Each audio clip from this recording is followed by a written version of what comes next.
റോമർക്കെഴുതിയ ലേഖനം 8-ാം അധ്യായം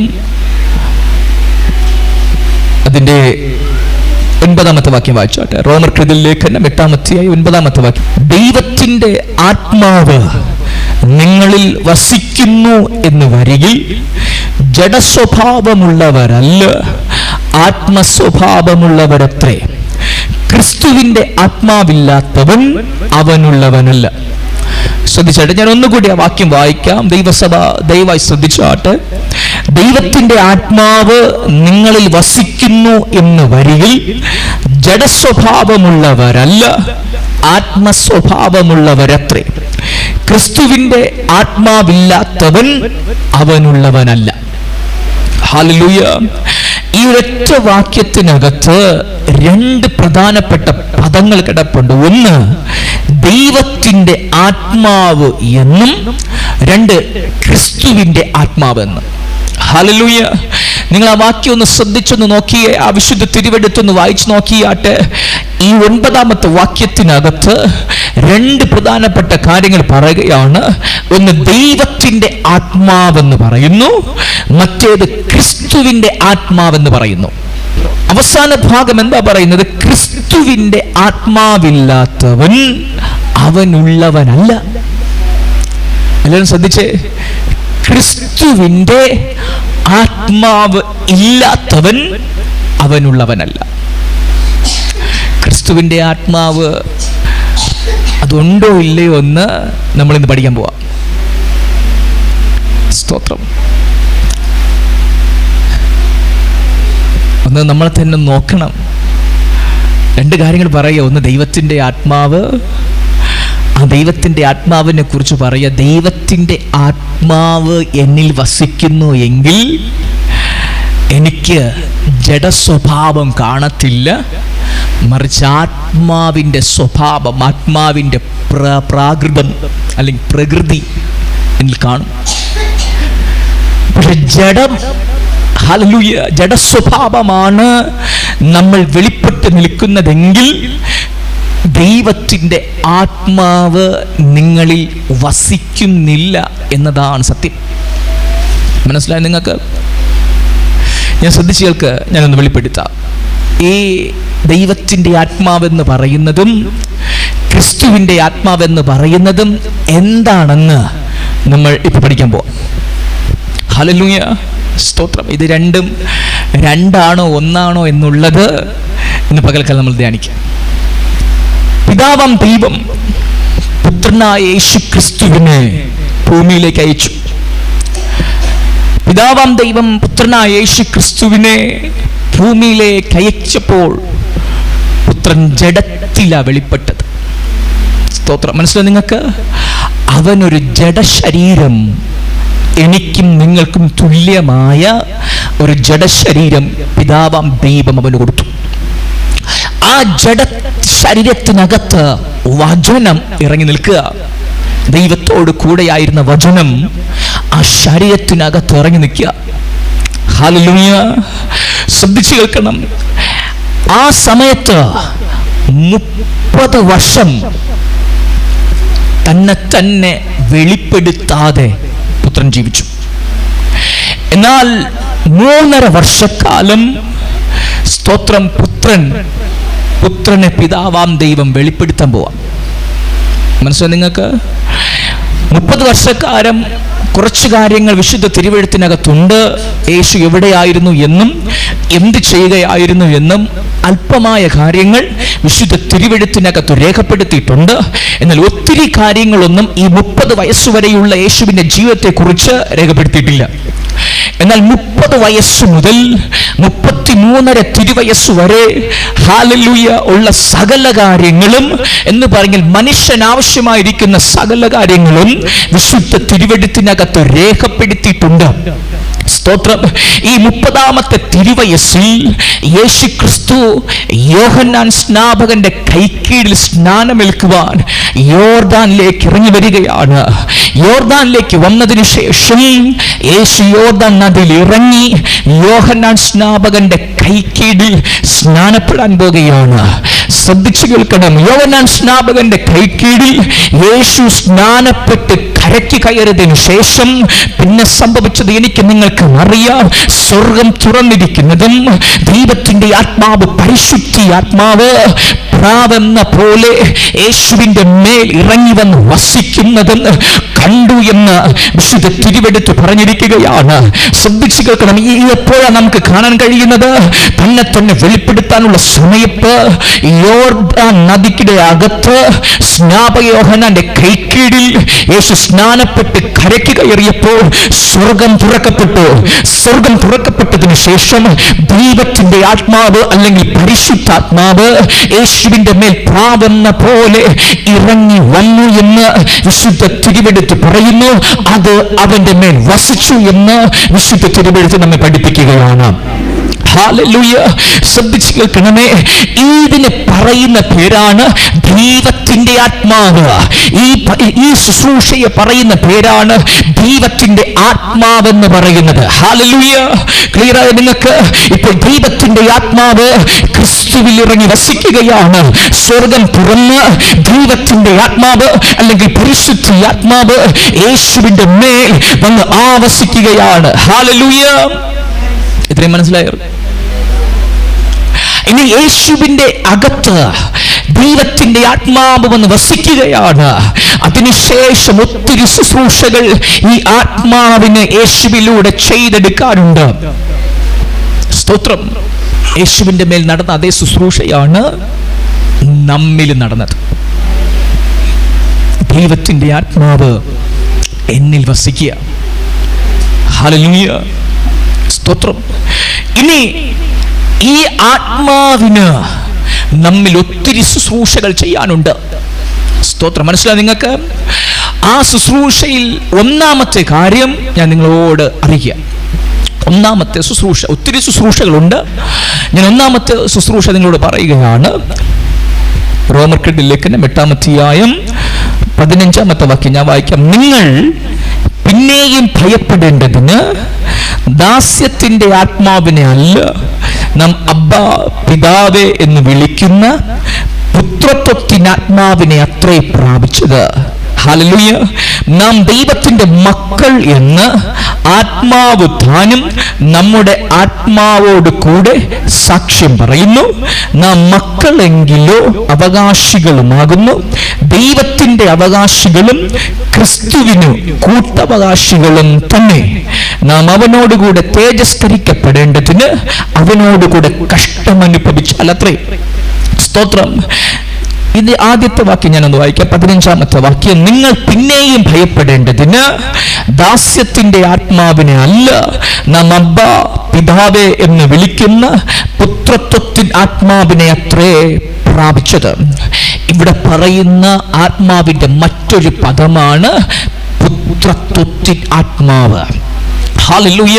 നാം നേരത്തെ പഠിച്ചു സ്നാനപ്പെട്ട് യേശുക്രിസ്തു കരയ്ക്ക് കയറിയപ്പോൾ സ്വർഗം തുറന്നിരിക്കുന്നതും ആത്മാവ് പ്രാവെന്ന പോലെ യേശുവിന്റെ മേൽ ഇറങ്ങി വസിക്കുന്നതും കണ്ടു എന്ന് വിശുദ്ധ തിരുവെടുത്ത് പറഞ്ഞിരിക്കുകയാണ്.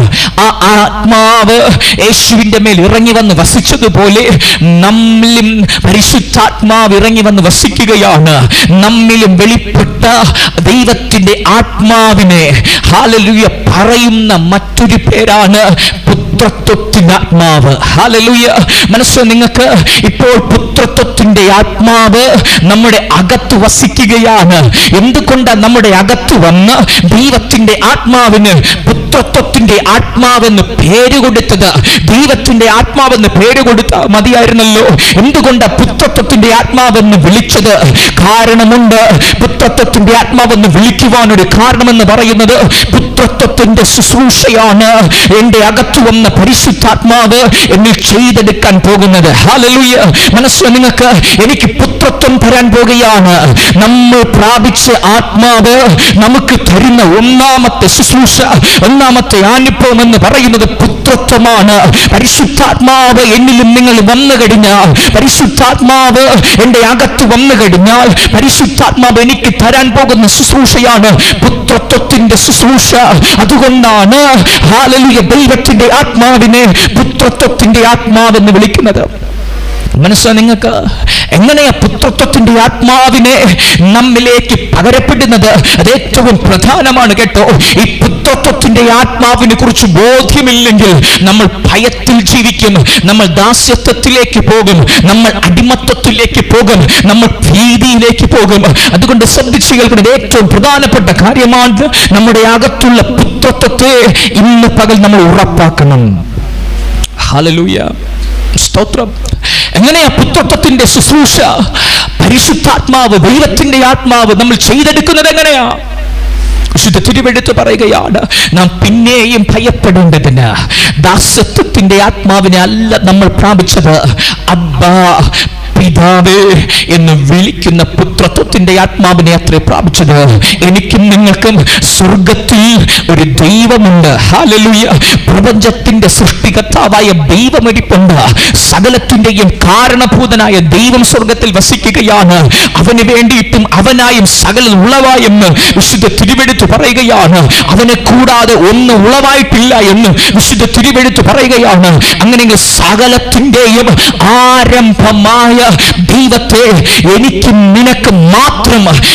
നിനക്ക് മാത്രം പിതാവേ, അബ്ബാ പിതാവേ എന്ന് വിളിക്കുവാൻ അവനൊരു അവകാശം തരാൻ പോകുകയാണ്. ഹല്ലേലൂയ. ദൂതന്മാർ അവൻ അബ്ബാ പിതാവേ എന്നല്ല വിളിക്കുന്നത്, സാറാപ്പുകൾ അബ്ബാ പിതാവേ എന്നല്ല വിളിക്കുന്നത്, ഒരു സൃഷ്ടികളും അബ്ബാ പിതാവേ എന്നും അല്ല വിളിക്കുന്നത്. എന്നാൽ മനുഷ്യർക്ക് അവനൊരു അവകാശം കൊടുക്കാൻ പോകുകയാണ്. പുത്രത്വത്തിന്റെ ആത്മാവിനെ കൊടുത്ത് അവന്റെ പുത്രത്വത്തെ ഉറപ്പാക്കി സ്വർഗത്തിൽ വസിക്കുന്ന പിതാവാം ദൈവത്തെ അബ്ബാ പിതാവേ എന്ന് വിളിക്കുവാൻ എനിക്കും നിനക്കും ഒരു അവകാശം തരാൻ പോകുകയാണ്. അതുകൊണ്ടാണ് വിശുദ്ധ തിരുവെഴുത്ത് പറയുന്നത് അത് പുത്രത്വത്തിന്റെ ആത്മാവാണ്. ഹല്ലേലൂയ. മനസ്സിലാ നിങ്ങൾക്ക്?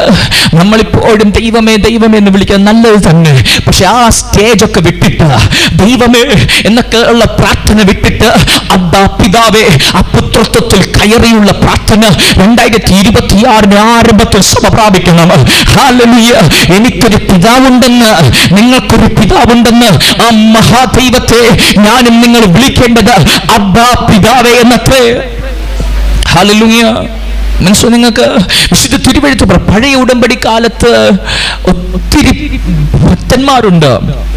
പഴയ ഉടമ്പടി പുസ്തകം വായിക്കുമ്പോൾ ദൈവത്തിന്റെ അരുളപ്പാടുകൾ നേരിട്ട് കേട്ട അബ്രഹാമുണ്ട്, മോശയുണ്ട്, ദാവീദുണ്ട്, ശലോമോനുണ്ട്, ഏലിയാവുണ്ട്, ഒത്തിരി ശുശ്രൂഷകന്മാരുണ്ട്, ഒത്തിരി പിതാക്കന്മാർ പഴയ ഉടമ്പടി പുസ്തകത്തിലുണ്ട് കേട്ടോ. ഹല്ലേലൂയ. പക്ഷേ അവരുടെയൊക്കെ ജീവിതത്തെ ഒന്ന് പരിശോധിച്ച് നോക്കിയാൽ അവർ ദൈവത്തെ എങ്ങനെയെന്നറിയാമോ കണ്ടിരുന്നത്? ദൈവത്തിന്റെ അരുളപ്പാടുകൾ അവരെ തേടി വരുമ്പോൾ അവർ ദൈവത്തെ കണ്ടിരുന്നത് ഒരു ഭയങ്കരനായ ദൈവമാണ്. ആ ദൈവം യജമാനനാണ്, ആ ദൈവം യജമാനനാണ്, ആ ദൈവം രാജാവായ ദൈവമാണ്. തങ്ങൾ അടിമയായിട്ട് കണ്ടിരുന്നു, ദാസന്മാരായിട്ട് കണ്ടിരുന്നു. ദൈവത്തിന്റെ അരുളപ്പാടുകൾ അബ്രഹാം പ്രാപിക്കട്ടെ, മോശ പ്രാപിക്കട്ടെ, ദാവീദ് പ്രാപിക്കട്ടെ, ശലോമോൻ പ്രാപിക്കട്ടെ, ഹല്ലേലൂയ, ഏലിയാവ് പ്രാപിക്കട്ടെ. ഇവരൊക്കെ പ്രാപിക്കുമ്പോൾ ആ മഹാദൈവത്തിന്റെ മുൻപാകെ ഇവർ വിറച്ചിരുന്നു, ഇവർ ഭയപ്പെട്ടിരുന്നു. കാരണം എന്തെന്നറിയാമോ? അവർ തങ്ങളെ തന്നെ ഞങ്ങളൊരു അടിമയാണ്, ഞങ്ങൾ ദാസന്മാരാണ്, ആ മഹാദൈവത്തിന്റെ മുൻപിൽ നിൽക്കുവാൻ യോഗ്യതയില്ലാത്തവരാണെന്ന് തന്നെ എണ്ണിയാണ് അവർ ദൈവത്തിന്റെ അരുളപ്പാടുകൾ കേട്ടിരുന്നത്. അതുകൊണ്ട് വിശുദ്ധ തിരുവെഴുത്ത് പറയുന്നു, പഴയകാല പ്രവാചകന്മാർ ഭയപ്പെട്ടതുപോലെ വിറച്ചിരുന്നത് പോലെ അതുപോലെ പുതിയ ഉടമ്പടി സഭ വിറയ്ക്കണ്ട. നിനക്ക് ഞാൻ പുതിയൊരു ആത്മാവിനെ തരികയാണ്. അതിന്റെ അകത്ത് പുത്രത്വത്തിന്റെ ആത്മാവിനെ വെക്കാൻ പോകുകയാണ്. ഹല്ലേലൂയ. നമ്മളിപ്പോൾ പഴയ ഉടമ്പടി കാലത്തല്ല ജീവിക്കുന്നത്, നമ്മൾ സഭയിലാണ് ജീവിക്കുന്നത്, നമ്മൾ സഭയ്ക്കകത്ത് വസിക്കുന്നവര്. അങ്ങനെയെങ്കിൽ ദൈവം നമ്മെ കുറിച്ച് ആഗ്രഹിക്കുന്നത് നമ്മളിൽ പുത്രത്വം വെളിപ്പെടണമെന്നാണ്. സ്തോത്രം. നമ്മൾ എന്ത് വെളിപ്പെടണം? പുത്രത്വം വെളിപ്പെടണം. വിശുദ്ധ തിരുവെഴുത്ത് എഴുതിയിരിക്കുക, നാം പിന്നെയും ഭയപ്പെടേണ്ടതിന്. അങ്ങനെയല്ലേ പറഞ്ഞിരിക്കുന്നത്? പിന്നെയും ഭയപ്പെടേണ്ടത്. അതിന്റെ അർത്ഥം പഴയ ഉടമ്പടി ഭക്തന്മാർ ഭയപ്പെട്ടതുപോലെ ഹല്ലേലൂയ അങ്ങനെ ഭയപ്പെടേണ്ട ആവശ്യം ഇനി മുതൽ നിങ്ങൾക്കില്ല.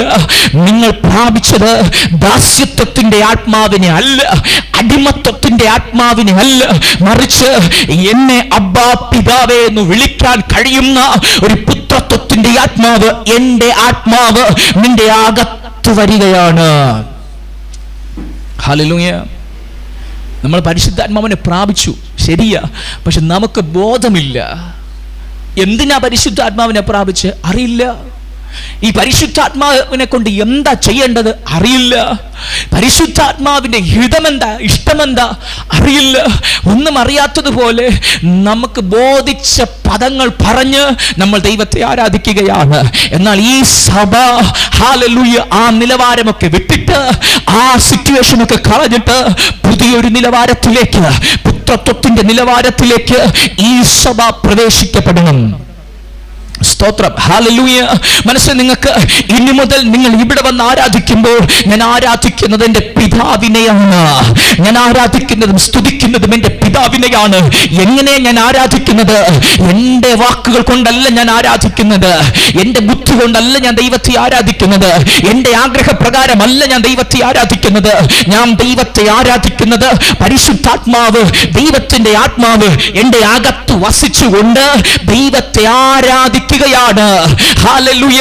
ദൈവത്തെ ആരാധിക്കുന്നത് ആരാ? പറഞ്ഞ ഞാനാണോ ദൈവത്തെ ആരാധിക്കുന്നത്? അല്ല. എൻ്റെ പ്രാർത്ഥന ദൈവത്തിന് വേണ്ട. ഞാൻ പ്രാർത്ഥിച്ചാൽ ജഡമേ പറയത്തുള്ളൂ, ഞാൻ പ്രാർത്ഥിച്ചാൽ എൻ്റെ ബുദ്ധിയിലുള്ളതേ പറയത്തുള്ളൂ, ഞാൻ ആരാധിച്ചാൽ എനിക്കറിയാവുന്ന പാട്ട് മാത്രമേ ഞാൻ പാടത്തുള്ളൂ. അങ്ങനെയല്ല ദൈവത്തെ ആരാധിക്കേണ്ടത്. ദൈവത്തെ ആരാധിക്കേണ്ടത് ദൈവത്തിന്റെ ആത്മാവ് ഒരുവന്റെ അകത്ത് വന്നിരുന്ന് അവന്റെ അകത്തു നിന്നും ഒരു ആരാധനയുണ്ട്. ആ ആരാധനയാണ് ആരാധന. ഹല്ലേലൂയ. ജഡത്തിലുള്ള ആരാധനയൊക്കെ നിങ്ങൾ മരിപ്പിക്കാൻ സമയമായി. ജഡത്തിൽ നിന്ന് പുറത്തു വരുന്ന ആരാധനകളൊക്കെ നിങ്ങൾ മരിപ്പിക്കണം. വചനം പറയുകയാണ്, നിങ്ങൾ പിന്നെയും ഭയപ്പെടേണ്ടതിന് ദാസ്യത്തിന്റെ ആത്മാവിനെ അല്ല, നാം അബ്ബാ പിതാവേ എന്ന് വിളിക്കുന്ന പുത്രത്വത്തിൻ ആത്മാവിനെ അത്രേ പ്രാപിച്ചത്. ഹല്ലേലൂയ. ഉറപ്പിച്ചോ നിങ്ങൾ? എൻ്റെ അകത്ത് പരിശുദ്ധാത്മാവുണ്ട്, ഞാൻ പരിശുദ്ധാത്മാവിനെ പ്രാപിച്ച മനുഷ്യനാണ്. അങ്ങനെയെങ്കിൽ ഹല്ലേലൂയ ഞാൻ പുത്രത്വം പ്രാപിച്ചവനാണ്. എൻ്റെ അകത്തൊരു പുത്രത്വമുണ്ട്, ഞാൻ പുത്രത്വത്തിന്റെ ആത്മാവിനെ പ്രാപിച്ചവനാണ്. അതുകൊണ്ട് എനിക്ക് എൻ്റെ ദൈവത്തെ ഹല്ലേലൂയ ഒരു പേടിയുമില്ലാതെ, ഒരു ഭയവുമില്ലാതെ ഏത് സമയത്തും ഏതു നേരത്തും അബ്ബാ പിതാവേ എന്ന് വിളിക്കുവാൻ എനിക്ക് മുഴുവൻ അധികാരവും തന്നിരിക്കുകയാണ്, മുഴുവൻ പ്രാഗൽഭ്യവും തന്നിരിക്കുകയാണ്. ഇതാണ് തിരുവെഴുത്ത് പറയുന്നത്. അതുകൊണ്ട് സഭ ഭയപ്പെടരുത്, ആരും പേടിക്കരുത്. ഇനി മുതൽ ആ ദൈവത്തെ നമ്മൾ എന്താ വിളിക്കുന്നത്? അബ്ബാ പിതാവേ എന്നാ വിളിക്കുന്നത്. ഹല്ലേലൂയ. അബ്ബാ പിതാവേ എന്നാ വിളിക്കുന്നത്. നമ്മുടെ അകത്തുനിന്ന് ഉയരേണ്ട ശബ്ദം ആത്മാവിൽ നിന്നും അബ്ബാ പിതാവേ എന്ന് വിളിക്കണം. ഹല്ലേലൂയ. മനസ്സിൽ നിങ്ങൾക്ക് സ്തോത്രം. അടുത്ത വാക്യം ഇങ്ങനെ പറയുകയാണ്, നാം ദൈവത്തിന്റെ മക്കൾ എന്ന് ആത്മാവ് താനും നമ്മുടെ ആത്മാവോട് കൂടെ സാക്ഷ്യം പറയുന്നു. ഭയങ്കര ശുശ്രൂഷയാ. നിങ്ങൾ പ്രാപിച്ചില്ലേ പരിശുദ്ധാത്മാവ്? നിങ്ങളുടെ അകത്ത് വന്നില്ലേ പരിശുദ്ധാത്മാവ്? ആ പരിശുദ്ധാത്മാവ് നിങ്ങളുടെ അകത്ത് വലിയൊരു ജോലി ചെയ്തുകൊണ്ടിരിക്കുക, വലിയൊരു ഹാർഡ് വർക്ക് ചെയ്തുകൊണ്ടിരിക്കുക. നിങ്ങളുടെ അകത്ത് ആ പരിശുദ്ധാത്മാവ് വലിയൊരു പണി നടത്തിക്കൊണ്ടിരിക്കുക. എന്താ പണി എന്നറിയാമോ? ഹല്ലേലൂയ. എൻ്റെ ആത്മാവിൽ പരിശുദ്ധാത്മാവ് താമസിക്കാൻ വന്നിട്ട് എൻ്റെ ആത്മാവിനോട്, മനുഷ്യന്റെ ആത്മാവിനോട് സംസാരിച്ചു കൊണ്ടിരിക്കുക, മനുഷ്യന്റെ ആത്മാവിനോട് സംഭാഷണം ചെയ്തുകൊണ്ടിരിക്കുക, ഒരു വിവരം കൈമാറിക്കൊണ്ടിരിക്കുക. എന്താ വിവരം എന്നറിയാമോ? ആനന്ദിന്റെ ആത്മാവേ, ഹല്ലേലൂയ, പിതാവാം ദൈവം ഇപ്രകാരം പറയുന്നു, നീ ദൈവത്തിന്റെ മകനാണ്, നീ ദൈവത്തിന്റെ മകളാണ്, നീ ദൈവത്തിന്റെ പുത്രനാണ്, നീ ദൈവത്തിന്റെ പുത്രിയാണ് എന്ന് ഏത് സമയത്തും ഏത് നേരത്തും ഒരു സെക്കൻഡ് പോലും ഇടവിടാതെ എപ്പോഴും എപ്പോഴും എപ്പോഴും എൻ്റെ ആത്മാവിൽ വസിക്കുന്ന ദൈവത്തിന്റെ ആത്മാവ് എൻ്റെ ആത്മാവിനോട് പറയുക, നീ ദൈവത്തിന്റെ പുത്രനാണ്, നീ ദൈവത്തിന്റെ മകനാണ്, നീ ദൈവത്തിന്റെ പുത്രിയാണ്. ആ പുത്രത്വം ഞാനാ തന്നത്. ആ പുത്രത്വം നിന്റെ അകത്ത് വസിക്കുന്നു. ആ പുത്രത്വം നിന്റെ അകത്ത് വന്നു കഴിഞ്ഞു. ഇനി ദാസനല്ല, അടിമയല്ല. നിനക്ക് നിന്റെ പിതാവിനെ അബ്ബാ പിതാവേ എന്ന് ഒരു പേടിയും കൂടാതെ, ഒരു ഭയം കൂടാതെ വിളിക്കാം. നീ പ്രാപിച്ചത് പുത്രത്വമാണ്. ഹല്ലേലൂയ. മനസ്സിൽ നിങ്ങൾക്ക് പരിശുദ്ധമ ചെയ്തുകൊണ്ടിരിക്കുക. നമുക്കറിയത്തില്ല, മനുഷ്യന്റെ ആത്മാവിനോട് ദൈവത്തിന്റെ പരിശുദ്ധാത്മാവ്, ദൈവത്തിന്റെ ആത്മാവ് സദാസമയം പറഞ്ഞ് പഠിപ്പിക്കുക, പറഞ്ഞ് ഉപദേശിക്കുക, വ്യക്തമാക്കി കൊടുക്കുക. നീ പ്രാപിച്ചത് പുത്രത്വമാണ്, നിന്നിലുള്ളത് പുത്രത്വമാണ്. നീ അപ്പാ പിതാവെ എന്ന് വിളിക്കുക. നിനക്ക് അവകാശം തരികയാണ്, പുത്രത്വം എന്ന അവകാശം അത് നിന്റെ അകത്ത് വസിക്കുകയാണ്. നീ ഇന്നും അടിമയല്ല. പഴയ നിയമ ഭക്തന്മാർ പ്രാർത്ഥിച്ചതുപോലെ അല്ല നീ പ്രാർത്ഥിക്കുന്നത്. പഴയ നിയമ പ്രവാചകന്മാർ പിതാവിനെ കണ്ടിരുന്ന പോലെ അല്ല നീ കാണേണ്ടത്. നീ കാണേണ്ടത് സ്വർഗത്തിൽ വസിക്കുന്ന നിന്റെ പിതാവാണ്, സ്വർഗത്തിൽ വസിക്കുന്നത് നിന്റെ അപ്പനാണ്. ഈ ബോധത്തിലാണ് പുതിയ ഉടമ്പടി സഭ നടക്കേണ്ടത്. 2026 നീ നടക്കേണ്ടത് ഈ ബോധത്തിലാണ്. സ്വർഗത്തിൽ വസിക്കുന്ന പിതാവാം ദൈവം എന്റെ അപ്പനാണെന്ന ബോധം നിനക്കുണ്ടെങ്കിൽ നിന്റെ മുമ്പിൽ ആര് നിൽക്കും? നിന്റെ മുമ്പിൽ ആര് നിൽക്കും? ഹല്ലേലൂയ. ഒരു ശക്തിക്കും നിന്നെ കീഴ്പ്പെടുത്താൻ കഴിയത്തില്ല. ആർക്കാ കീഴ്പ്പെടുത്താൻ കഴിയാത്തത്? ഈ ബോധത്തെ വഹിക്കുന്നവന് അവന്റെ നേരെ ഒരു ശക്തി നിൽക്കത്തില്ല. കാരണം അവന് ബോധമുണ്ട്, സ്വർഗത്തിൽ ഒരു അപ്പൻ വസിക്കുന്നു, സ്വർഗത്തിൽ ഒരു പിതാവ് വസിക്കുന്നു, അതെന്റെ പിതാവാണ് എന്ന ബോധം ചുമക്കുന്ന നിന്റെ മുമ്പിൽ ഏത് പിശാച് നിൽക്കുന്നു, ഏത് ദുഷ്ടശക്തി നിൽക്കുന്നു, ഒന്നും നിൽക്കത്തില്ല. ആ ബോധത്തിൽ നടക്കണം. ഹല്ലേലൂയ. മനസ്സിലായോ നിങ്ങൾക്ക്? നമുക്കിന്നും ബോധ്യമൊന്നുമില്ല. നമ്മൾ പലതിനെ ഭയപ്പെടുകയാണ്. സാഹചര്യങ്ങളെ ഭയം, കടഭാരങ്ങളെ ഭയം, നിന്നയെ ഭയം. ഇതിലേക്ക് ഭയപ്പെട്ട് ഭയപ്പെട്ട് ഭയപ്പെട്ട് നിന്റെ അകത്ത് വന്ന യഥാർത്ഥ അവകാശത്തെ തിരിച്ചറിയാതെ നീ അടിമയാക്കപ്പെടുകയാണ്. നീ ഇന്നും അടിമത്തത്തിൽ കിടക്കുകയാണ്. എഴുന്നേൽക്ക്. 2026 നിനക്കൊരു ഉയർത്തെഴുന്നേൽപ്പ് വേണം. 2026 നിനക്കൊരു എഴുന്നേൽപ്പ് വേണം. ഹല്ലേലൂയ. അതിനു വേണ്ടിയിട്ട് ഈ വചനങ്ങൾ നിന്റെ മുമ്പ് തുറക്കപ്പെടുന്നത്, അതിനു വേണ്ടിയിട്ട് ഈ വചനം തുറന്നു തരുന്നത്. ഇതിനെ സ്വീകരിക്കുക. Hallelujah, hallelujah. മനസ്സിലായി നിങ്ങൾക്ക്? പലരും പ്രാർത്ഥിക്കുന്ന കേട്ടോ, അപ്പാ ഞാൻ വെറും പുഴുവാണേ, ഞാൻ തുരുമ്പാണ്. പലരും പ്രാർത്ഥിക്കും, ഞാൻ അങ്ങയുടെ മുമ്പിൽ ചപ്പും ചവറുമാണ്, ഞാൻ ഒന്നുമില്ലാത്തവനാ, ഞാൻ ഏതുമില്ലാത്തവനാ. നീ ഒന്നുമില്ലാത്തവനല്ല, ഏതുമില്ലാത്തവനല്ല. നീ മണ്ണും പൊടിയുമല്ല, നീ പുഴുവല്ല, തുരുമ്പല്ല. നീ പുത്രനാണ്, നീ മകനാണ്, നീ മകളാണ്.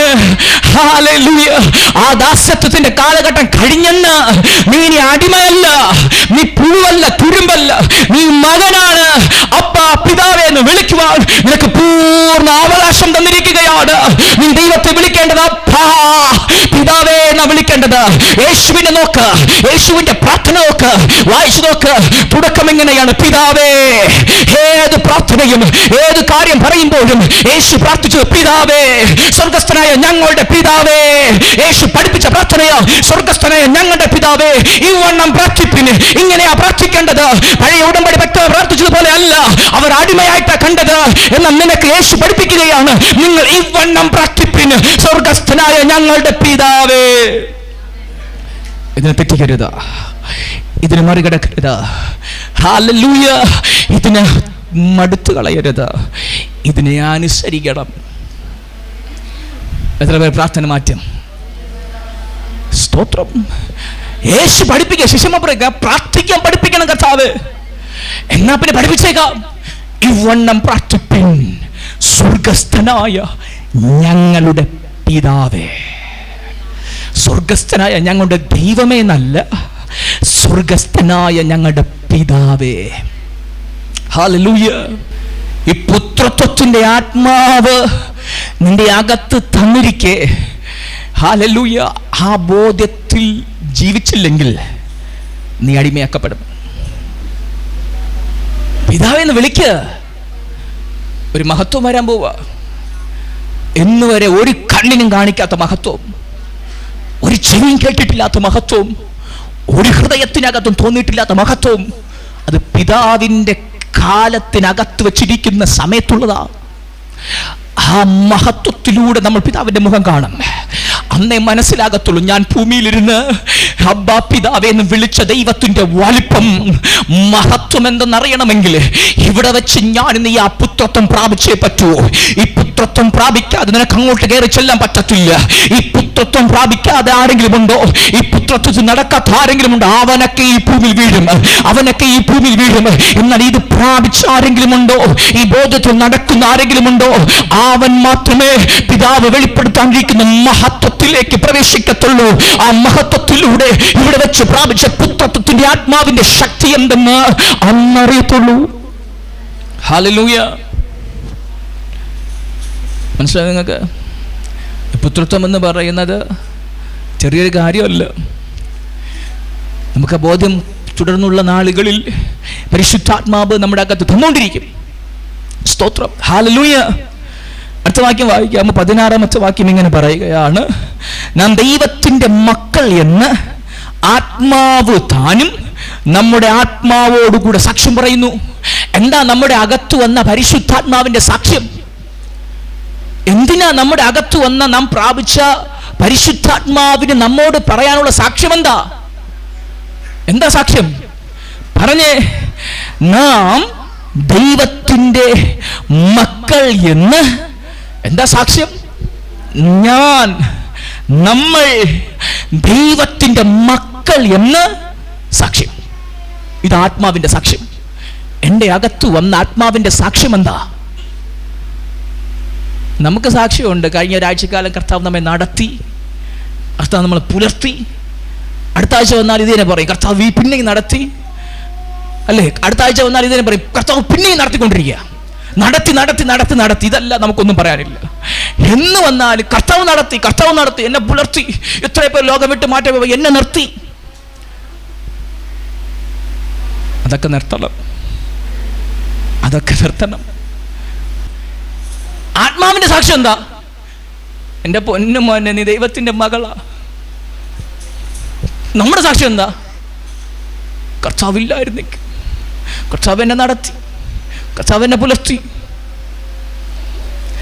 അകത്തിരിക്കുന്ന സാക്ഷ്യം കേട്ടിട്ട് വേണം, അകത്തുള്ള സാക്ഷ്യം അനുഭവിച്ചിട്ട് വേണം നീ സാക്ഷ്യം പറയാൻ. നിന്റെ സാക്ഷ്യം കർത്താവിന് വേണ്ട. കർത്താവിനറിയാം നമ്മൾ പറഞ്ഞാൽ എന്ത് പറയും. നമ്മൾ പറഞ്ഞാൽ എന്തേ പറയത്തുള്ളൂ? നമ്മൾ പറഞ്ഞാൽ എനിക്കത് തരണം കർത്താവേ, എനിക്കതില്ല കർത്താവേ, എനിക്കത് വേണം കർത്താവേ, ഇതൊക്കെ നമ്മൾ പറയുന്നത് അല്ലേ? ആത്മാവ് അകത്തിരുന്നും കൊണ്ട് പറഞ്ഞുകൊണ്ടിരിക്കുക, അതൊക്കെ വിട്. ആത്മാവ് നിന്റെ അകത്തിരുന്ന് പറയാം, നീ ദൈവത്തിന്റെ മകനാ, അവനാ സകലത്തിന്റെയും കാരണഭൂതൻ, അവനാ സകലത്തിന്റെ ആരംഭം. ആ പിതാവിനെ അല്ലയോടാ നീ അപ്പാന്ന് വിളിച്ചത്. ഹല്ലേലൂയ. ഉപേക്ഷിക്കേണ്ടൊക്കെ ഉപേക്ഷിച്ചാട്ട്, വിടേണ്ടൊക്കെ വിട്ടാട്ട്. ഹല്ലേലൂയ. തിരുവെഴുത്തിന്റെ സത്യങ്ങളിലേക്ക്, പൊരുളുകളിലേക്ക് വന്നാട്ട്.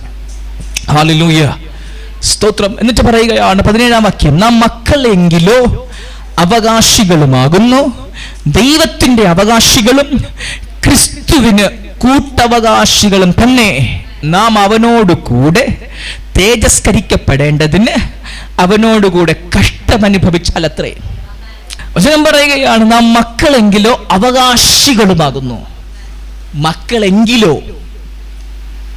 നിനക്ക് വേണമെങ്കിൽ മക്കളാകാതിരിക്കുക, നിനക്ക് വേണമെങ്കിൽ മക്കൾ എന്ന ബോധ്യത്തിൽ നടക്കാം.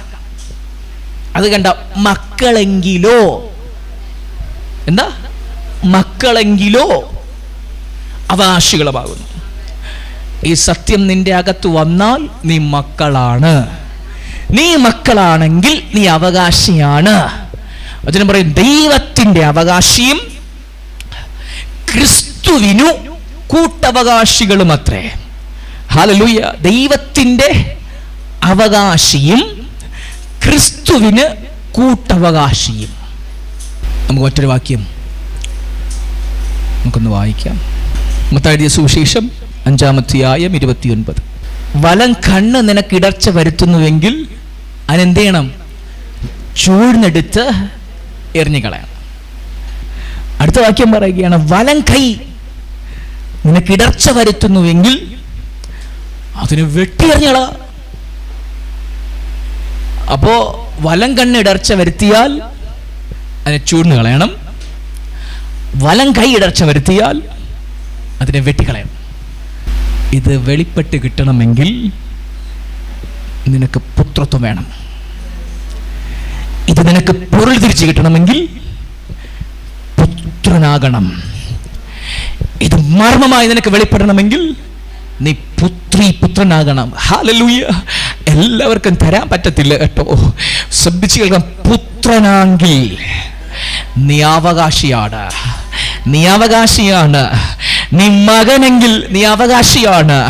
ഹല്ലേലൂയ. ദൈവത്തിന്റെ അവകാശിയാണ്, ക്രിസ്തുവിന്റെ ക്രിസ്തുവിന് കൂട്ടവകാശിയാണ്. വചനത്തിന്റെ ഓരോ മർമ്മങ്ങൾ നീ തുറന്നു വെച്ച് വായിക്കുമ്പോൾ നിനക്കതിന്റെ പൊരുൾ തിരിച്ചു തരണമെങ്കിൽ നീ ചുമക്കേണ്ട ആത്മാവെന്ന് പറയുന്നത് പുത്രത്വത്തിന്റെ ആത്മാവാണ്. പുത്രത്വത്തിന്റെ ആത്മാവാണ് നിന്നെ പുത്രത്വത്തിലേക്ക് വഴി നടത്തുന്നത്. മനസ്സിലാവും നിങ്ങൾക്ക്? ആ പുത്രത്വത്തിലേക്ക് നിങ്ങൾ വഴി നടത്താതെ ഈ വചനങ്ങൾ നിനക്ക് വെളിപ്പെട്ട് കിട്ടത്തില്ല. ആരായാലും ശരി തന്നെ ആ പുത്രത്വത്തിന്റെ ബോധ്യത്തിൽ നടക്കാത്ത ആർക്കും ഈ വചനത്തിന്റെ മർമ്മങ്ങൾ പുറത്തു വരത്തില്ല. ഈ വചനത്തെ വിഭാഗിക്കപ്പെടത്തില്ല. പുത്രത്വം നിന്റെ അകത്തുണ്ട്. നീ ആ പുത്രത്വത്തിലാണ് എന്ന ബോധ്യത്തിലാണെങ്കിൽ ഈ വചനത്തിന്റെ മർമ്മങ്ങളൊക്കെ നിനക്ക് വെളിപ്പെട്ടു വരും. ഈ വചനം നിന്റെ മുമ്പിൽ തുറന്നു കിട്ടും. ഹല്ലേലൂയ. അല്ലെങ്കിൽ കൺഫ്യൂഷൻ അടിക്കുമോ, ഇതെന്ത് വചനം, ഇത് ഭയങ്കര കട്ടിയായി, ഇതാരോട് ചോദിക്കാൻ അല്ലേ? സ്തോത്രം. ഹല്ലേലൂയ. ഇവിടെ പറയുന്നത് നമ്മുടെ കണ്ണ് നമുക്ക് ഇടർച്ച വരുത്തിയാൽ അതിനെ ചൂടിനെടുത്ത് കളക എന്ന് പറയുന്നത്, നമ്മുടെ കൈ നമുക്ക് ഇടർച്ച വരുത്തിയാൽ അതിനെ വെട്ടിക്കളക എന്ന് പറയുന്നത് അതിനെ വെട്ടിക്കളയാനോ ചൂർന്ന് കളയാനല്ല, മറിച്ച് അതിനെ മരിപ്പിക്കുന്ന കാര്യത്തെക്കുറിച്ച് പറയുകയാണ്. ആ കാര്യം ഇല്ല എന്ന ബോധ്യത്തിൽ നടക്കുന്ന കാര്യത്തെ പറയുകയാണ്. ഹല്ലേലൂയ. ശ്രദ്ധിച്ചു. നേരത്തെ വായിച്ച വാക്യത്തിലേക്ക് മടങ്ങി വരാം. ഈ വചനം ഓർമ്മ വേണം, എങ്കിൽ മാത്രം നമുക്ക് വെളിപ്പെട്ട് കിട്ടത്തുള്ളൂ. ഹല്ലേലൂയ. റോമർക്കെഴുതിയ ലേഖനം 8-9 വാക്യം, ദൈവത്തിന്റെ ആത്മാവ് നിങ്ങളിൽ വസിക്കുന്നു എന്ന് വരികിൽ ജഡസ്വഭാവമുള്ളവരല്ല ആത്മസ്വഭാവമുള്ളവരത്രേ. ക്രിസ്തുവിന്റെ ആത്മാവില്ലാത്തവൻ അവനുള്ളവനല്ല. അടുത്ത വാക്യം അപ്രധാനം. ക്രിസ്തു നിങ്ങളിൽ ഉണ്ടെങ്കിലോ ശരീരം പാപം നിമിത്തം മരിക്കേണ്ടതെങ്കിലും ആത്മാവ് നിമിത്തം ജീവനാകുന്നു. സ്തോത്രം. ഈ വാക്യം ഒന്നുകൂടി ഞാൻ വായിക്കാം, ശ്രദ്ധിച്ചു കേൾക്കണം. റോമർക്കെഴുതിയ ലേഖനം 8 അതിന്റെ 10 വാക്യം, ക്രിസ്തു നിങ്ങളിൽ ഉണ്ടെങ്കിലോ ശരീരം പാപം നിമിത്തം മരിക്കേണ്ടതാണ്. എല്ലാവരും ശ്രദ്ധിച്ചേ. ക്രിസ്തു നിങ്ങളിൽ ഉണ്ടെങ്കിൽ, ക്രിസ്തു നിങ്ങളിൽ വസിക്കുന്നുവെങ്കിൽ നിങ്ങളുടെ ശരീരം പാപം നിമിത്തം മരിക്കേണ്ടതാണ്. ക്രിസ്തു നിങ്ങളിൽ വസിക്കുന്നുവെങ്കിൽ നിങ്ങളുടെ ജഡം, നിങ്ങളുടെ ശരീരം പാപം നിമിത്തം മരിക്കണം, മരിക്കേണ്ടതാണ്. മനസ്സിലായോ നിങ്ങൾക്ക്? എങ്ങനെയാ അത് മരിക്കേണ്ടത്? വചനം പറയുന്നു ക്രിസ്തു ഉണ്ടെങ്കിൽ ഇത് സംഭവിക്കുമെന്ന് പറയുന്നത്. എന്നിൽ ക്രിസ്തു ഉണ്ടെങ്കിൽ എന്റെ ശരീരം എന്ത് ചെയ്യും? മരണത്തിന് ഏൽപ്പിക്കപ്പെടും.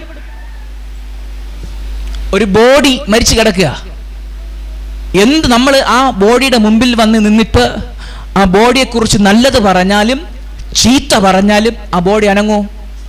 അനങ്ങോ? അനങ്ങോ? നിങ്ങൾ എത്ര സ്നേഹത്തോടെ എന്ത് പറഞ്ഞാലും ഈ ശരീരം അനങ്ങോ? അനങ്ങോ? കാര്യം എന്താ? അത് മരിച്ചു കിടക്കുക.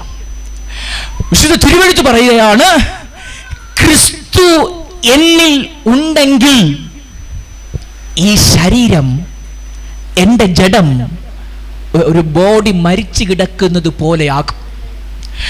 ഒരു ബോഡി എത്ര തട്ടി വിളിച്ചാലും എന്ത് പറഞ്ഞാലും പ്രതികരിക്കാത്തതുപോലെ ക്രിസ്തു എന്നിലുണ്ടെങ്കിൽ എൻ്റെ ഈ ശരീരം മരണത്തിന് ജീവിക്കുന്നത് പോലെ ജീവിക്കും. അതുകൊണ്ടാ പറയുന്നത്, ക്രിസ്തു എന്നിൽ വസിക്കുന്നു എങ്കിൽ ഈ ശരീരം മരണത്തിന് ഏൽപ്പിക്കപ്പെടും. ഇന്ന് ഈ ശരീരം മരണത്തിനല്ല ഏൽപ്പിക്കപ്പെടുന്നത്, ഈ ശരീരം അഭ്യാസങ്ങൾക്ക് ഏൽപ്പിക്കപ്പെടുക. ഞാൻ ഒരു ബോധ്യം പറയാം. നമ്മൾ ഈ ലോകത്ത് ഗുണ്ടകളെ കുറിച്ച് കേട്ടുണ്ട് അല്ലേ? ഈ ഗുണ്ടകൾ ഒത്തിരി അഭ്യാസങ്ങൾ ചെയ്യും. ഒത്തിരി എന്ത് ചെയ്യും? അഭ്യാസങ്ങൾ ചെയ്യും. അവർക്ക് തോന്നിയതെല്ലാം ചെയ്യും. അവരുടെ അകത്ത് എന്തില്ല? ക്രിസ്തു ഇല്ലാത്തത് കൊണ്ട് അവരുടെ ശരീരം മരണത്തിന് ഏൽപ്പിക്കുന്നില്ല. ജഡത്തിൽ അവരുടെ ശരീരം ജീവിക്കുക. മനസ്സിലായോ? ജഡം അവരിൽ ജീവിക്കുക, ജഡത്തിന്റെ പ്രവൃത്തികൾ അവരിൽ ജീവിക്കുക. എന്നാൽ ക്രിസ്തു എന്നിൽ വസിക്കുന്നുവെങ്കിൽ, ക്രിസ്തു എന്നിൽ ഉണ്ട് എങ്കിൽ, ക്രിസ്തു എന്നിൽ ഉണ്ട് എന്ന് വരികിലോ എൻ്റെ ശരീരം ജഡത്തിന്റെ പ്രവൃത്തികൾക്ക് മരിച്ചതായിരിക്കും, ജഡത്തിന്റെ ആഗ്രഹങ്ങൾക്ക് അഭ്യാസങ്ങൾക്ക് മരിച്ചതായിരിക്കും. ഹല്ലേലൂയ. ക്രിസ്തു എന്നിൽ ഉണ്ട് എങ്കിൽ എൻ്റെ കണ്ണ് ജഡത്തിൻ്റെ ആഗ്രഹങ്ങൾക്ക്, ലോകത്തിൻ്റെ ആഗ്രഹങ്ങൾക്ക് മരിച്ചതായിരിക്കും. ഈ കണ്ണ് ഇവിടെ ഉണ്ടോ ഇല്ലയോ എന്ന് പോലും എനിക്കറിയത്തില്ല. ഇങ്ങനെ മരിപ്പിക്കണമെന്നാണ് പറയുന്നത്. ഇന്ന് ക്രിസ്തു ഉണ്ടെന്ന് പറയുകയും വാളെടുത്ത് വെട്ടുക അല്ലേ? ക്രിസ്തു ഉണ്ടെന്ന് പറയുകയും വാളെടുത്ത് ഫൈറ്റിങ്ങാ. ഏവനെ കുത്തി അപ്പുറത്തിടാന്നാ നോക്കുന്നത്. ആ ഗുണ്ടകൾ ചെയ്യുന്നത് പോലെ അഭ്യാസങ്ങൾ നടക്കുക. പറയുന്ന പേരെന്താ? ക്രിസ്തു എന്നിലുണ്ട്. ക്രിസ്തു ഇല്ലെന്ന് നിങ്ങളിൽ വചനം അങ്ങനെ പറഞ്ഞിരിക്കുന്നത്. പറഞ്ഞേ, ക്രിസ്തു നിങ്ങളിൽ ഉണ്ടെങ്കിലോ ശരീരം പാപം നിമിത്തം മരിക്കേണ്ടതെങ്കിലും. ഹല്ലേലൂയ. എൻ്റെ അധരം ശ്രദ്ധിച്ചേ, എൻ്റെ നാവ്, എൻ്റെ അധരം, ക്രിസ്തു നിങ്ങളിൽ ഉണ്ടെങ്കിൽ ഇത് മരിച്ചു കിടക്കുന്നവനെ പോലെ പ്രവർത്തിക്കുന്നു. ഇത് ഒരു ബോഡി അനങ്ങാതെ കിടക്കുന്നത് പോലെ പ്രവർത്തിക്കുന്നു. ആരെന്ത് പറഞ്ഞാലും ബോഡിക്കൊരു അനക്കമില്ല. കുത്തിയാ പോലും ഇടിക്കത്തില്ല ബോഡി അല്ലേ? വലിച്ച് താഴെയിട്ട് അവിടെ കിടക്കും. ഹല്ലേലൂയ. അതെന്തുകൊണ്ടാ? ക്രിസ്തു എന്നിലുള്ളത് കൊണ്ട് എന്നിൽ ഇത് സംഭവിക്കുക. ഇന്ന് ക്രിസ്തു എന്നിലുണ്ടെങ്കിൽ ഇങ്ങനെയാ സംഭവിക്കേണ്ടത്. പക്ഷേ ക്രിസ്തു എന്നിലുണ്ടെന്ന് പറയുകയും ശരീരം അഭ്യാസങ്ങളുടെ മേതെ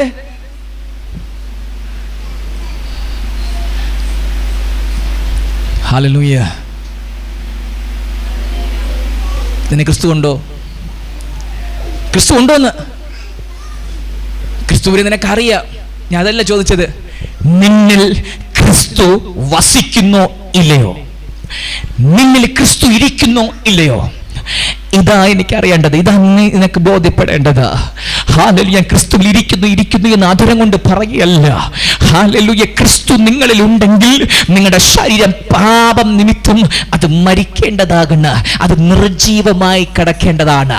നമ്മുടെ ജഡമുണ്ടല്ലോ, ക്രിസ്തു നമ്മളിൽ വസിച്ചാൽ നമ്മുടെ ജഡം നിർജീവമാക്കപ്പെടും, നിർജീവത്വത്തിൽ ജീവിക്കപ്പെടും. ഹല്ലേലൂയ. ശ്രദ്ധിച്ച് ഒന്നുകൂടി ഞാൻ ആവർത്തിക്കുകയാണ്. ക്രിസ്തു എന്നിലുണ്ടെങ്കിൽ നമ്മുടെ ജഡം നിർജീവമാണ്, നിർജീവത്വത്തിൽ ജീവിക്കും, മരണത്തിൽ കിടക്കും. മരണത്തിൽ എന്ന പോലെ നമ്മുടെ ശരീരം ജീവിക്കും. എന്തുകൊണ്ടാണ് അങ്ങനെ ജീവിക്കുന്നത്? ഞാൻ ക്രിസ്തുവിലായതുകൊണ്ട്, ക്രിസ്തു എന്നിൽ വസിക്കുന്നത് കൊണ്ട്, പുത്രത്വത്തിന്റെ ആത്മാവ് എന്നിൽ വസിക്കുന്നത് കൊണ്ട്, പുത്രത്വത്തിന്റെ ബോധ്യം എന്റെ അകത്തുള്ളത് കൊണ്ട് എന്റെ ജഡം, എന്റെ ശരീരം, ഹല്ലേലൂയ, എന്റെ ശരീരത്തെ ആ ആത്മാവ്, ക്രിസ്തുവിന്റെ ആത്മാവ് മരിപ്പിക്കുക. നിങ്ങളുടെ ജഡത്തെ ഈ ക്രിസ്തു മരിപ്പിക്കണം. ക്രിസ്തുവിന്റെ ആത്മാവ് മരിപ്പിക്കണം. ഹല്ലേലൂയ. റോമർക്കെഴുതിയ ലേഖനം 8-ാം അധ്യായം അതിന്റെ 17-ാം വാക്യത്തിന്റെ അവസാന വാക്യം, നാം അവനോട് കൂടെ തേജസ്കരിക്കപ്പെടേണ്ടതിന് അവനോട് കൂടെ കഷ്ടമനുഭവിച്ചാൽ അത്രേ. സ്തോത്രം. ഞാൻ ആ വചനം ഒന്നുകൂടെ വായിക്കാം. എന്താ വചനം? നാം അവനോട് കൂടെ തേജസ്കരിക്കപ്പെടേണ്ടതിന് അവനോടുകൂടെ എന്ത് ചെയ്യണം? കഷ്ടമനുഭവിച്ചാൽ അത്രേ. ലോകത്തിനെ നോക്കി ഹല്ലേലൂയ, ലോകത്തെ കണ്ട് ലോകത്തിന്റെ ഇമ്പങ്ങളൊക്കെ കണ്ട് ലോകത്തിന്റെ ടേസ്റ്റൊക്കെ അനുഭവിച്ച ഈ കണ്ണിനെ മരിപ്പിക്കണമെന്ന്, ഈ കണ്ണിനെ മരിപ്പിക്കുമ്പോൾ ഒരു ഭയങ്കര കഷ്ടമുണ്ടാകും. ഈ കണ്ണിനെ മരണത്തിനേൽപ്പിക്കണം. ഈ കണ്ണിനെ മരിച്ചതുപോലെ ആക്കണം. ഹല്ലേലൂയ. ആ ശുശ്രൂഷ നടക്കണമെങ്കിൽ നീ ഒത്തിരി കഷ്ടം അനുഭവിക്കണം. ഹല്ലേലൂയ. ഈ കൈ ഉണ്ടല്ലോ, ഈ കൈ, ഹല്ലേലൂയ, ഈ കൈ ജഡത്തിന്റെ പ്രവൃത്തികൾ ചെയ്ത് ഹല്ലേലൂയ ചിന്തിക്കും മുമ്പേ ഇപ്പോൾ ജഡത്തിലേക്കാണ്. നമ്മൾ പറയണ്ട, അതിനു മുമ്പ് ജഡത്തിന്റെ കാര്യങ്ങൾ ചെയ്തിരിക്കും. ഈ കൈ ഇങ്ങനെ ജഡത്തിന്റെ കയ്യിൽ ഈ ജഡത്തിന്റെ പ്രവൃത്തിയിൽ ജീവിക്കുന്ന ഈ കൈയുണ്ടല്ലോ, ഈ കൈയെ മരണത്തിനേൽപ്പിക്കണമെന്ന്, മരിച്ചവനെ പോലെ ആക്കണമെന്ന്. ഒരു ബോഡി മരിച്ചു കിടക്കുമ്പോൾ എന്ത് പറഞ്ഞാലും ഒരു അനക്കമില്ല. നമ്മൾ പഠിച്ച കാര്യം അതുപോലെ ഈ കൈ ആക്കണം. Hallelujah, hallelujah. ഈ കൈ അതുപോലെ മരിപ്പിക്കണം. ഏൽപ്പിക്കണം, മരണത്തിനേൽപ്പിക്കണം. ഹല്ലേലൂയ. ഇങ്ങനെ ചെയ്യുമ്പോൾ നിനക്കൊരു കഷ്ടമുണ്ട്. നിന്റെ ശരീരത്തിനത് വഹിക്കാൻ പറ്റത്തില്ല, നിന്റെ ശരീരത്തിനത് ചുമക്കാൻ പറ്റത്തില്ല. ദൈനംദിനം ചെയ്തുകൊണ്ടിരിക്കുന്ന ഒരേ പ്രവൃത്തി പെട്ടെന്ന് അവസാനിപ്പിക്കാമെന്ന് പറഞ്ഞാൽ അതിനൊരു കഷ്ടമുണ്ട്. ചെയ്തുകൊണ്ടിരിക്കുന്ന കാര്യം നാളെ തൊട്ട് നീ ചെയ്യണ്ട. സ്വതന്ത്രമായി കളിച്ച് നടന്ന നിന്നെ ഒരു 10 ദിവസത്തേക്ക് ജയിലിട്ടാൽ എങ്ങനെ ഇരിക്കും? രാവിലെ എഴുതിക്കുമ്പോൾ ജോലിക്ക് പോയിക്കൊണ്ടിരുന്ന നിന്നെ, നിന്റെ ഇഷ്ടത്തിന് ബൈക്ക് ഓടിക്കുന്ന നിന്നെ, ഇഷ്ടത്തിന് സ്വാതന്ത്ര്യം പോലെ നടന്നുകൊണ്ടിരുന്ന നിന്നെ ഒരു 10 ദിവസത്തേക്ക് ജയിൽ 4 ചുവരിൽ അടച്ചാൽ എങ്ങനെ ഇരിക്കും? അതാ കഷ്ടം, അതാ കഷ്ടം. ഹല്ലേലൂയ. ഒരു ദിവസം പോലും നിനക്ക് കിടക്കാൻ പറ്റുന്നില്ല. അതിനകത്ത് പറ്റുമോ? ഇല്ല. ആ കഷ്ടം ശരീരത്തിലേക്ക് വരണം. ആ കഷ്ടം സഹിച്ച് സഹിച്ച് സഹിച്ച് സഹിച്ച് ഒരു ദിവസം ഇത് മരിച്ചതുപോലെയാകും. ഒരു ദിവസം ഇത് മരിച്ചതുപോലെയാകും. എങ്ങനെയാകുന്നത്? ക്രിസ്തു നമ്മിലുള്ളത് കൊണ്ട് ഇത് ഈസിയായി ആകും. ഇത് ഈസിയായി നടക്കും. പക്ഷെ ക്രിസ്തു നിന്നിൽ വേണം, പുത്രത്വത്തിന്റെ ബോധം നിന്നിൽ വേണം. അവനോടുകൂടെ കഷ്ടം സഹിക്കാൻ പറഞ്ഞിരിക്കുന്നത് യേശു ജനിക്കുന്ന സമയത്തും യേശു മരിക്കുന്ന സമയത്തും ഹല്ലേലൂയ ക്രൂശിൽ കിടക്കുന്നത് പോലെ കിടക്കാനല്ല. അവനോടുകൂടെ കഷ്ടം സഹിക്കുക എന്ന് പറഞ്ഞാൽ ക്രിസ്തു നിങ്ങളിൽ ഉണ്ടെങ്കിലോ, വസിക്കുന്നു എങ്കിലോ, നിങ്ങളുടെ ഈ ശരീരം, ജഡത്തിൻ്റെ പ്രവർത്തികൾ, ജഡത്തിൻ്റെ ചിന്തകൾ, ജഡത്തിൻ്റെ ആഗ്രഹങ്ങൾ, എഴുന്നേൽക്കാൻ കഴിയാതെ മരിച്ചു കിടക്കുന്ന ഒരു ബോഡി എങ്ങനെ കിടക്കുമോ അതുപോലെ കിടക്കണം, അതുപോലെ കിടക്കണം. അവനോട് കൂടെ നീ ഇങ്ങനെ കഷ്ടം സഹിച്ചാൽ നിന്നെ തേടി വരുന്ന ഒരു നന്മയാണ് തേജസ്കരണം. തേജസ്കരണം. നാം അവനോട് കൂടെ തേജസ്കരിക്കപ്പെടേണ്ടതിന് അവനോട് കൂടെ കഷ്ടം സഹിച്ചാലത്രേ. യേശു ഹല്ലേലൂയ സ്നാനമേറ്റ് കരയ്ക്ക് കയറി. ആത്മാവ് അവനെ നടത്തിയത് മരുഭൂമിയിലേക്കാണ്. ആത്മാവ് അവനെ മരുഭൂമിയിലേക്ക് നയിച്ചു. എന്തിനാ നയിച്ചത്? കഷ്ടം സഹിപ്പാൻ, കഷ്ടമനുഭവിക്കാൻ. പിശാചിനാൽ പരീക്ഷിക്കപ്പെട്ടു, ജഡത്താൽ കഷ്ടം സഹിച്ചു. ഹല്ലേലൂയ. മനുഷ്യരാൽ കഷ്ടം സഹിച്ചു, അനേകർ നിന്ദിച്ചു അവന്. കഷ്ടം സഹിക്കാൻ വചനം പറയുന്നു, നീ അവനെ പോലെ കഷ്ടം സഹിച്ചാൽ നീ തേജസ്കരിക്കപ്പെടും. നീ കഷ്ടം സഹിച്ച് സഹിച്ച് സഹിച്ച് ഒരു ദിവസം നിന്റെ ജഡം മരണത്തിനേൽപ്പിക്കും, മരിച്ചതുപോലെയാകും. ഹല്ലേലൂയ.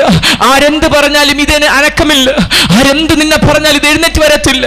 കാരണം എന്തെന്നറിയാം? ക്രിസ്തു നിന്നിൽ ഉള്ളത് കൊണ്ട് നീ മരിച്ചവനെ പോലെയായി.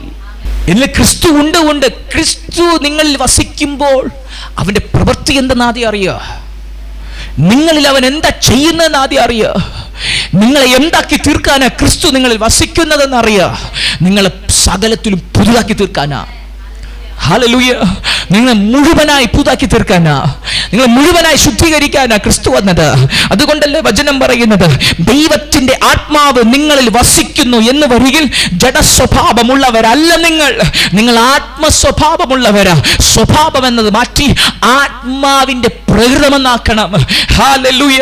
മലയാളത്തിലെ സ്വഭാവം എന്ന് കൊടുത്തിരിക്കുന്നത് ശരിക്കും പറഞ്ഞാൽ ആത്മാവിന്റെ ഹല്ലേലൂയ ഹിതമെന്ന് പറയണം, ആത്മാവിന്റെ പ്രകൃതമെന്ന് പറയണം. ഒന്ന്,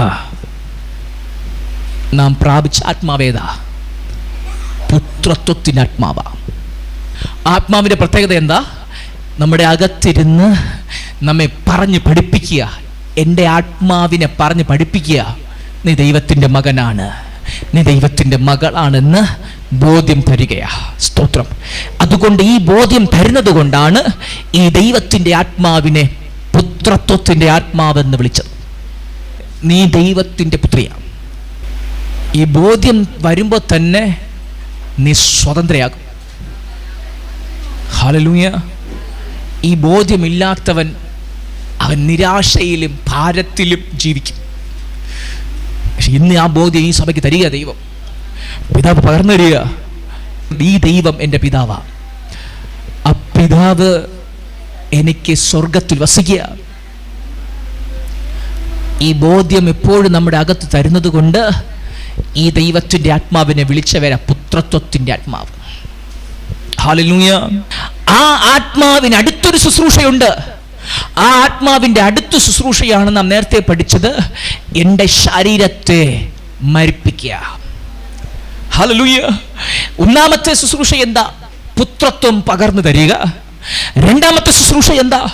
എൻ്റെ ശരീരത്തെ മരിച്ചതിനെ പോലെയാക്കുക. ഈ ശരീരത്തിലെ എല്ലാ പ്രവൃത്തികളെയും അഴിച്ച് മരിച്ചതിനെ പോലെയാക്കുക. ഞാനിവിടെ അവസാനിപ്പിക്കട്ടെ. ഹല്ലേലൂയ. നിങ്ങൾ ക്രിസ്തുവിനോട് കൂടെ കഷ്ടം സഹിച്ചാൽ മാത്രമേ തേജസ്കരണം നടക്കത്തുള്ളൂ. മനസ്സിലായോ? നമ്മളൊക്കെ ഇവിടെ എന്തിനാ വന്നിരിക്കുന്നത്? എന്തിനാ കർത്താവിനെ ആരാധിക്കേണ്ടതാ? ഈ ലോകം ഭക്തന്മാർക്ക് ജീവിക്കുവാൻ കഴിയാത്ത ലോകമായി മാറ്റപ്പെട്ടു. ഇനി ഒരു ദൈവ പൈതലിന്, ഇനി ഒരു ദൈവ മകന്, ഒരു ദൈവ മകൾക്ക് ഈ ഭൂമി ജീവിപ്പാൻ കൊള്ളുന്നതല്ല. അത്രയ്ക്ക് മ്ലേച്ഛത നിറഞ്ഞു കഴിഞ്ഞു. ഹല്ലേലൂയ. അത്രയ്ക്ക് പാപം പെരുകി കഴിഞ്ഞു. പാപമില്ലാത്ത ഒരു സ്ഥലം പോലും ഇന്ന് ഭൂമിയിലില്ല. അങ്ങനെയെങ്കിൽ ഒരു ദൈവ പൈതലിന് ഈ ഭൂമി ജീവിക്കുവാൻ കഴിയാത്ത അവസ്ഥയിലേക്ക് എത്തിക്കഴിഞ്ഞു. ഹല്ലേലൂയ. അങ്ങനെ എത്തുമ്പോൾ നമുക്ക് നടക്കേണ്ടുന്ന ഒരു ശുശ്രൂഷയാണ് തേജസ്കരണം. ഹല്ലേലൂയ. ആ ശുശ്രൂഷയിലേക്ക് നമ്മെ നടത്തുവാൻ പരിശുദ്ധാത്മാവ് ചെയ്യുന്ന രണ്ടാമത്തെ പ്രവൃത്തിയാണ് നമ്മുടെ ജഡസ്വഭാവം, ജഡത്തിന്റെ പ്രകൃതി, ജഡത്തിന്റെ പ്രകൃതം ഹല്ലേലൂയ മരിപ്പിക്കുക. ഹല്ലേലൂയ. മരിപ്പിക്കുക. നിന്റെ വലം കണ്ണ് നിനക്കിടർച്ച വരുത്തിയാൽ അതിനെ ചൂഴ്ന്നെടുന്ന് കളക. എന്നിട്ട് പറയുകയാണ് ഹല്ലേലൂയ, നിന്റെ ശരീരം മുഴുവനും നരകത്തിൽ വീഴുന്നതിനേക്കാൾ ഒറ്റ കണ്ണനായി ജീവിക്കുന്നത് നിനക്ക് നല്ലത്. ഇതിന്റെ പൊരുൾ എവിടെയാ? പരിശുദ്ധാത്മാവ് വെളിപ്പെടുത്തി തന്നത്. ക്രിസ്തു നിന്നിലേക്ക് വരും, ക്രിസ്തുവിന്റെ ആത്മാവ് നിന്നിൽ നിറയും. അങ്ങനെ ആ നിറയുന്ന സമയത്ത് നിനക്ക് ജഡത്തിന്റെ അവയവങ്ങളെ, ജഡത്തിന്റെ പ്രവൃത്തികളെ മരിപ്പിക്കാൻ പറ്റും. ഹല്ലേലൂയ. ജഡത്തിന്റെ പ്രവൃത്തികളെ ഉരിഞ്ഞു കളയാൻ പറ്റും. ജഡത്തിന്റെ പ്രവൃത്തികളെ അടിച്ചു കളയാൻ പറ്റും. ഹല്ലേലൂയ. ആ ശുശ്രൂഷയ്ക്ക് വേണ്ടിയിട്ടാണ് പരിശുദ്ധാത്മാവ് നമ്മുടെ അകത്ത് വന്നത്. ഹല്ലേലൂയ.